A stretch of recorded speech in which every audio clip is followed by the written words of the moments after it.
नमस्कार दोस्तों, smart learning campus में आपका स्वागत है। दोस्तों, अगर आप हमारे चैनल में नए हैं तो चैनल को ज़रूर सब्सक्राइब कर दें और साथ ही बेल आइकन ज़रूर प्रेस करें, जिससे आपको हमारे रेगुलर अपडेट्स मिलते रहें। तो दोस्तों, आज इस वीडियो में हम नोबेल पुरस्कार के बारे में जानेंगे। नोबेल प्राइज़ वैज्ञानिक अल्फ्रेड नोबेल की स्मृति में हर साल 10 दिसंबर को दिया जाता है। ये डेट आपको याद रखनी है। और स्टॉकहोम में दिया जाता है, ठीक, जो कि स्वीडन में है। इसकी स्थापना स्वीडन ने 1901 में की थी और इसकी घोषणा हर साल अक्टूबर के महीने में की जाती है। जो भी इसके प्राप्तकर्ता होते हैं उनका नाम अक्टूबर में ही अनाउंस कर दिया जाता है। नोबेल प्राइज़ 6 क्षेत्रों में दिया जाता है, जैसे भौतिकी, रसायन, साहित्य, चिकित्सा विज्ञान, विश्व शांति और अर्थशास्त्र। दोस्तों, पहले नोबेल प्राइज़ केवल 5 क्षेत्रों में ही दिया जाता था, लेकिन सन 1969 से यह अर्थशास्त्र के क्षेत्र में भी दिया जाता है। तो पहला अर्थशास्त्र का पुरस्कार, नोबेल पुरस्कार 1969 से दिया जाने लगा। अब देखते हैं कुछ भारतीय जिन्होंने नोबेल पुरस्कार प्राप्त किया। देखिए दोस्तों, सबसे पहले जानेंगे वो है रविन्द्रनाथ टैगोर, जिन्हें साहित्य के क्षेत्र में नोबेल पुरस्कार मिला और उनका वर्ष है 1913। दोस्तों, ध्यान रखेंगे कि रविन्द्रनाथ टैगोर नोबेल पुरस्कार पाने वाले भारत व एशिया के पहले व्यक्ति थे और वह नोबेल पुरस्कार पाने वाले गैर यूरोपियन व्यक्ति भी थे। दोस्तों, बहुत इंपॉर्टेंट ये लाइन है इनके लिए, तो याद रखिएगा। अगला पुरस्कार जो है वो मिला है हमारे यहाँ भारत में डॉक्टर चंद्रशेखर वेंकट रमन, जिनको भौतिकी के लिए ये पुरस्कार मिला है सन 1930 में। अपने एक्सपेरिमेंट जिन्होंने किया था रमन इफेक्ट, इसके लिए इनको यह नोबेल पुरस्कार दिया गया। अब देखिए, जो तीसरा नाम है वो है हरगोविंद खुराना का। इन्हें चिकित्सा विज्ञान में सन 1968 को नोबेल पुरस्कार प्रदान किया गया। देखिए, इनको यह पुरस्कार प्रोटीन संश्लेषण में आनुवांशिकी कोड और इसके कार्य की उनकी व्याख्या के लिए प्रदान किया गया था। ठीक है, तो आप इसे भी याद रखेंगे। आगे बढ़ते हैं। जो चौथा प्राइज़ है वो है मिला था मदर टेरेसा को, शांति के लिए पुरस्कार मिला था और वर्ष 1979 को यह पुरस्कार उन्हें दिया गया था। दोस्तों, मदर टेरेसा ने भारत में 45 साल तक बेसहारा, अनाथ और रोगी की निस्वार्थ, मतलब बिल्कुल मैं ये कह दूं कि बिना किसी पैसे के निस्वार्थ सेवा की। समाज के लिए उन्हें एक अविश्वसनीय कार्य के लिए उनको शांति के लिए पुरस्कार दिया गया। दोस्तों, अब आगे बढ़ते हैं। हमारा पांचवा जो पुरस्कार है यानी भारत में जिनको मिला है वो है सुब्रमण्यम चंद्रशेखर को। इन्हें भौतिकी में यह पुरस्कार दिया गया सन 1983 में। दोस्तों, चंद्रशेखर जी को यह पुरस्कार उनकी सितारों की संरचना और विकास के लिए महत्वपूर्ण भौतिक प्रक्रियाओं और उनके सैद्धांतिक अध्ययन के लिए प्रदान किया गया था। ठीक है, अब जो छठा पुरस्कार है वो है अमर्त्य सेन को, जो कि अर्थशास्त्र के क्षेत्र में दिया गया 1998 में। दोस्तों, इनके बारे में एक बात याद रखेंगे कि ये अर्थशास्त्र के क्षेत्र में नोबेल पुरस्कार पाने वाले पहले भारतीय थे जिन्हें अर्थशास्त्र में पुरस्कार मिला। तो ये बहुत इंपॉर्टेंट हो जाते हैं, कई बार एग्जाम में पूछा भी जाता है। अब देखिए, जो सातवां पुरस्कार है वो है वेंकट रमन रामकृष्णन। इनको रसायन विज्ञान में यह पुरस्कार मिला सन 2009 में। दोस्तों, वेंकट रमन रामकृष्णन जी को यह पुरस्कार संयुक्त रूप से इजरायली महिला वैज्ञानिक जो हैं अदा योनेथ और अमेरिका के थॉमस स्टीज के साथ दिया गया था। दोस्तों, याद रखेंगे ये। इसके बाद आठवां पुरस्कार जो है वो है कैलाश सत्यार्थी को दिया गया शांति के लिए 2014 में। ठीक, अब इसके बाद अभिजीत बनर्जी, जिनको अर्थशास्त्र में यह पुरस्कार 2019 में मिला।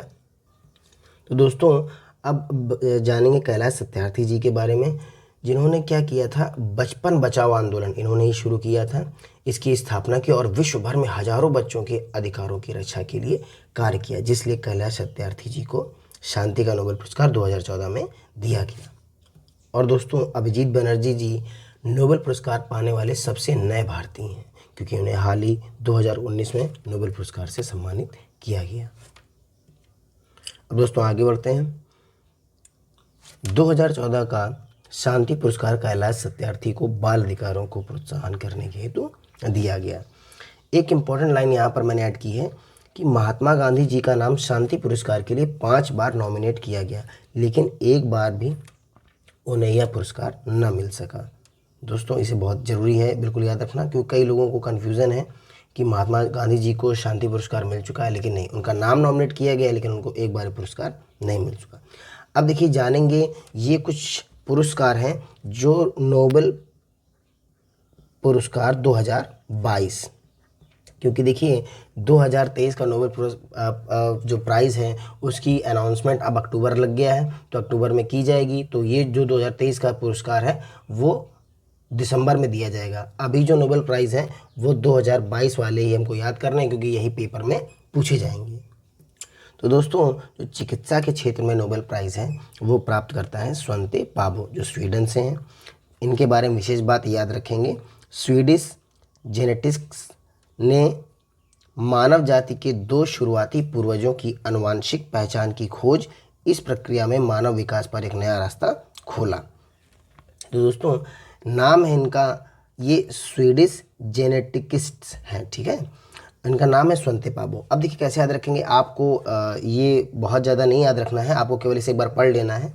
आपको बस नाम याद रखना है कि चिकित्सा के क्षेत्र में किसे नोबेल प्राइज़ मिला है। तो देखिए अब यहाँ पे लिखा है चिकित्सा, और चिकित्सा हम सभी को चाहिए, तो स्वंते को रिलेट करेंगे सभी से, पाबो को पाने से, ठीक है। सभी पाना चाहते हैं, चिकित्सा सभी पाना चाहते हैं, ऐसा कोई नहीं जो चिकित्सा नहीं पाना चाहता, और सबका अधिकार भी है चिकित्सा पाना। तो चिकित्सा स्वंते पाबो आप इस तरह से याद रख सकते हैं दोस्तों। अब आगे बढ़ते हैं। अब देखिए भौतिकी के क्षेत्र में जो प्राप्त करता है वो है एलन आस्पेक्ट जो फ्रांस से हैं, जॉन क्लॉजर जो यूएसए से हैं, एंटोन जिलिंगर जो कि ऑस्ट्रिया से हैं।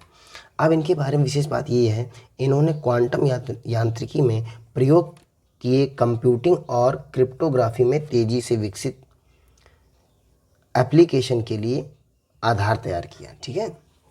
तो दोस्तों अब देखिए हम कैसे नाम याद रखेंगे भौतिकी के। देखिए भौतिकी को हम रिलेट करेंगे फिजिक्स से, ठीक, भौतिकी फिजिक्स, इसे इंग्लिश में रिलेट करेंगे फिजिक्स से। अब देखिए एस्पेक्ट को रिलेट करेंगे एस्पेक्ट्स, जो कि जिन्हें हम चश्मे में बोलता है, जो हमारा चश्मा होता है।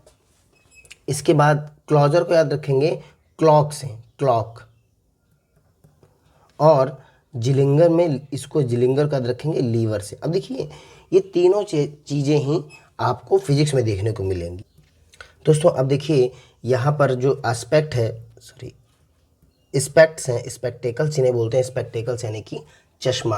अब देखिए चश्मे में लेंस होता है और हम लेंस का अध्ययन फिजिक्स में करते हैं। इसके बाद क्लॉजर में आ रहा है क्लॉक, जिसमें हम घड़ी की सुइयों का आवर्तकाल, उनकी गति, इसका अध्ययन करते हैं, तो आप इसे फिजिक्स से रिलेट कर सकते हैं। जिलेंगर में आ रहा है लीवर, तो देखिए लीवर का भी हम लोग जो जानकारी है वो फिजिक्स में ही प्राप्त करते हैं। चलिए दोस्तों आगे बढ़ते हैं, आप इसे याद कर सकते हैं।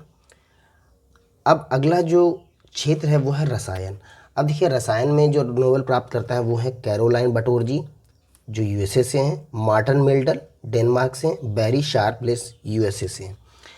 इसमें विशेष बात आपको याद रखनी है, क्लिनिक केमिस्ट्री और बायो ऑर्थोगोनल केमिस्ट्री के विकास में बहुत अहम योगदान उन्होंने दिया है।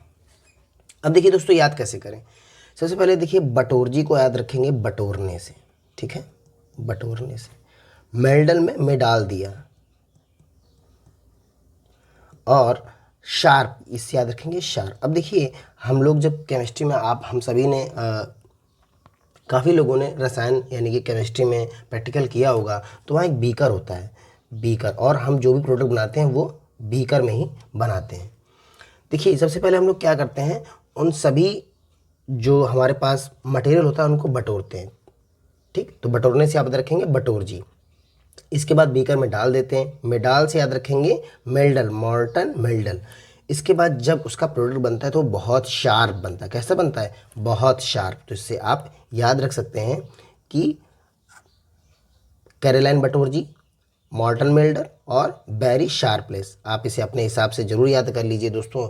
इससे सरल तरीका, मैंने बहुत कोशिश करी इसको सरल बनाने की, जो आपके सामने मैं लाया हूँ। चलिए दोस्तों आगे बढ़ते हैं।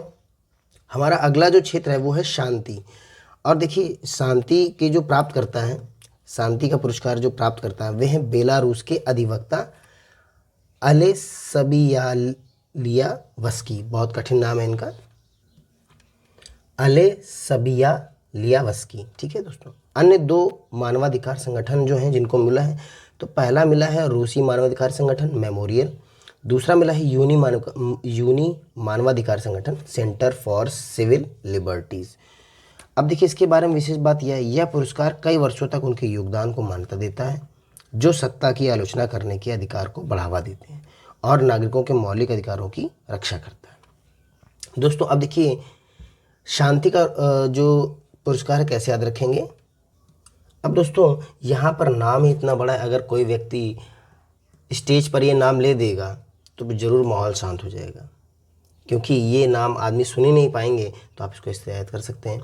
और इसमें संगठनों को भी मिला है, तो आप संगठन मेमोरियल जो कि बिल्कुल शांति का प्रतीक लग रहा है, मेमोरियल, आप उसको ऐसे याद रख सकते हैं। और सेंटर फॉर सिविल लिबर्टीज़, तो आप इसे भी ऐसे ही बिना ट्रिक के याद कर सकते हैं, क्योंकि नाम ही ऐसे हैं कि आप इसे शांति से रिलेट कर सकते हैं। चलिए दोस्तों आगे बढ़ते हैं। अब अगला जो क्षेत्र है जिसमें नोबेल प्राइज़ दिया गया वो है अर्थशास्त्र। अब इसमें अर्थशास्त्र में देखिए 3 लोगों को मिला है, बेन एस बर्नानके जो यूएसए से हैं, डगलस डायमंड यूएसए से हैं, फिलिप्स डायबविंग यूएसए से हैं। बैंकों और वित्तीय संकटों पर शोध के लिए इन्हें पुरस्कार दिया गया है। अब देखिए दोस्तों यहाँ बर्नानके को हम रिलेट करेंगे बैंक से, बर्नानके बैंक, देखिए बैंके, बर्नानके बैंके, तो जहाँ बैंक का नाम आएगा, बर्नानके का नाम आएगा, वहाँ अर्थशास्त्र से हम उसे रिलेट करेंगे, जोड़ेंगे। डगलस डायमंड, अब देखिए यहाँ पर जो भी चीज़ें मैं बता रहा हूँ ये सब महंगी चीज़ें हैं, तो आप जैसे ही आपको ये दिखे आप तुरंत इसे अर्थशास्त्र से जोड़ देंगे। बर्नानके में बैंक आ रहा है, अर्थशास्त्र के विजेता हैं ये। इसके बाद डायमंड, देखिए यहाँ पर डायमंड भी बहुत ही महंगी चीज़ है, डायमंड को आप अर्थशास्त्र से जोड़ेंगे क्योंकि साफ साफ नाम ही डायमंड नजर है, डगलस डायमंड। दोस्तों इसके बाद जो है फिलिप डायबविंग। अब देखिए डायबविंग में आ रहा है किंग, क्या आ रहा है, किंग।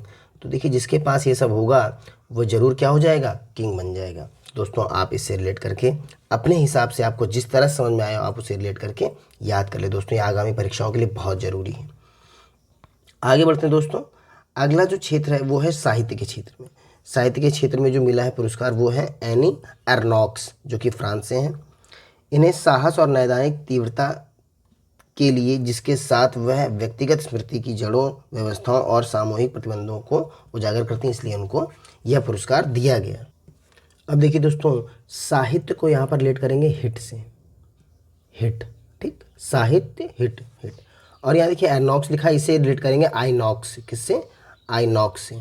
दोस्तों इस समय आइनॉक्स बहुत हिट चल रहा है, जो जहाँ पर मूवीज़ अगर दिखाई जाती हैं। दोस्तों आप इसे रिलेट कर सकते हैं कि साहित्य हिट यहाँ पर है आइनॉक्स, आइनॉक्स बहुत हिट चल रहा है। आगे बढ़ते हैं दोस्तों। तो दोस्तों बस हमारे ये सारे क्षेत्र पूरे हो चुके हैं, साहित्य, अर्थशास्त्र, शांति, रसायन विज्ञान, भौतिकी और यहाँ पर चिकित्सा। दोस्तों इस वीडियो में इतना ही। अगर आपको हमारी वीडियो अच्छी लगे तो वीडियो को ज़रूर लाइक करें, और अगर हमसे कोई भी गलती हो गई है तो उसे हमारे कमेंट सेक्शन में ज़रूर बताएं, हम उसको दूर करने का प्रयास करेंगे। तो दोस्तों मिलते हैं अगली वीडियो में, तब तक के लिए नमस्कार।